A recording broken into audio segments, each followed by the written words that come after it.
نحمده ونستعينه ونستغفره ونعوذ بالله من شرور أنفسنا ومن سيئات أعمالنا من يهدي الله فلا مضل له ومن يضلل فلا هادي له أشهد أن لا إله إلا الله وأشهد أن محمدا عبده ورسوله أما بعد மதிப்பிற்குரிய உஸ்தாத் அவர்களுக்கும் பெற்றோர்களுக்கும் என் சக மாணவ மாணவிகளுக்கும் அஸ்ஸலாமு அலைக்கும் வரஹ்மத்துல்லாஹி வபரகாத்துஹ்.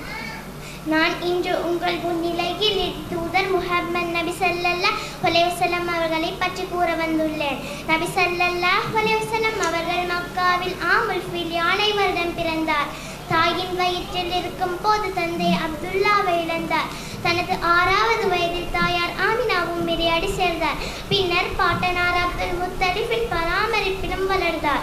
அவர் மரித்த பின்னர் பெரிய தந்தை அபூதாலிபின் பராமரிப்பிலும் வளர்ந்தார்.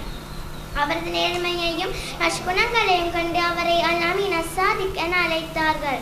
அவரது 40வது வயதில் நபியாக நபி பட்டம் கிடைத்தது.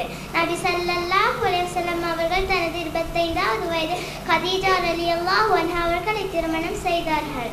மக்காவாசிகள் சிலர் நபி அவர்களின் ஓர் இறை கொள்கையை எதிர்த்தனர். இதன் காரணமாக 53வது வயதில் மதீனாவுக்கு ஹிஜ்ரத் சென்றார்கள். மதீனாவில் 10 வருட காலம் இஸ்லாத்தை பரப்பினார்.